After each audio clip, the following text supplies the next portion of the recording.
आज हम पढ़ने जा रहे हैं आफ्टर 20 ईयर्स चैप्टर की समरी को। तो शुरू करते हैं अब summary. Jimmy Wales and Bob are childhood best friend from New York city, though they were fell out of contact with one another.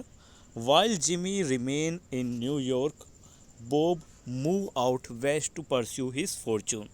कहने का मतलब है कि जिमी वेल और बॉब दोनों बचपन के बहुत अच्छे दोस्त थे जो न्यूयॉर्क शहर में रहते थे, लेकिन एक दूसरे से वो अलग हो गए। जिमी न्यूयॉर्क में ही रहा जबकि बॉब अपना भाग्य आजमाने के लिए वेस्ट की तरफ चला गया। Before parting, the two of them agreed to meet 20 years later at Big Joe Brady's restaurant, the place where they last saw one another. यानी एक दूसरे से अलग होने से पहले दोनों ने एक दूसरे से वादा किया कि वो 20 साल बाद यहीं बिग जो ब्रैडीज रेस्टोरेंट में मिलेंगे। ये वही जगह है जहाँ पर ये आखिरी बार इनकी मुलाकात हुई। After 20 years, Bob is waiting for Jimmy at the restaurant when a police officer sees him lurking in a dark doorway.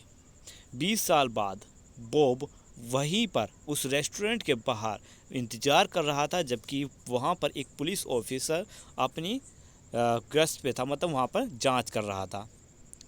The police officer approach Bob and Bob reassure him that he is only there to meet an old friend.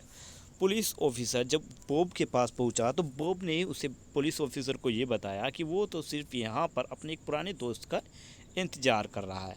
After learning a bit Bob story his pact with Jimmy, the patrolman moves on.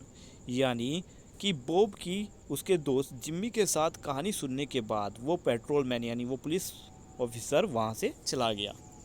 Bob continue to wait for Jimmy long past there. वहाँ पर काफ़ी समय तक Jimmy ने इंतज़ार किया। Eventually a man an overcoat approach Bob and introduce himself as Jimmy. कि तभी वहाँ पर एक आदमी आया जिसने एक कोट पहना हुआ था और वो बॉब से मिलकर उसने अपने आप को जिम्मी के तौर पर उसने अपना परिचय दिया। The two old friend embrace and walk arm in arm telling each other about their lifes. दोनों दोस्त बहुत खुश हुए, एक दूसरे के साथ हाथ में हाथ मिलाकर वो आगे बढ़कर अपनी ज़िंदगी के बारे में बात करने लगे। Eventually however they walk by a drug store with bright light and Bob realize that the man is not Jimmy. कि कुछ ही दूरी पर चलने के बाद रोशनी के सामने बॉब को ये महसूस हो गया कि ये इंसान जो उसके साथ चल रहा है वो जिमी नहीं है। It is too late though the man reveal himself to be an under cover police officer. He arrest Bob and hand him a note from a police name patrolman Wells.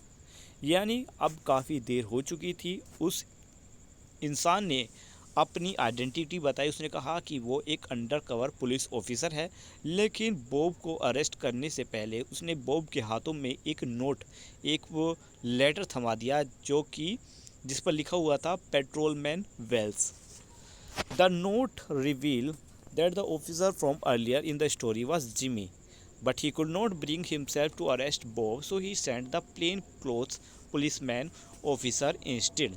यानी उस note को पढ़ने के बाद Bob को ये एहसास हुआ कि जो पहले पुलिसमैन आया था यहाँ पर वही असली जिमी था। वो जिमी बॉब को अरेस्ट नहीं कर सकता था क्योंकि बॉब एक मुजरिम था, उसे अरेस्ट नहीं कर सकता था, इसलिए उसने एक दूसरे पुलिस ऑफिसर को सादे कपड़े में भेजा बॉब को अरेस्ट करने के लिए। ठीक है, तो यहाँ पर हमारी ये समरी ख़त्म होती है। अगर आपने चैप्टर का एक्सप्लेनेशन नहीं देखा है तो उसका लिंक भी आपको वीडियो के डिस्क्रिप्शन से मिल जाएगा, जो पहले ये अपलोड हो चुका है, और साथ ही इसके क्वेश्चन आंसर भी। मिलते हैं नेक्स्ट वीडियो में। Bye bye.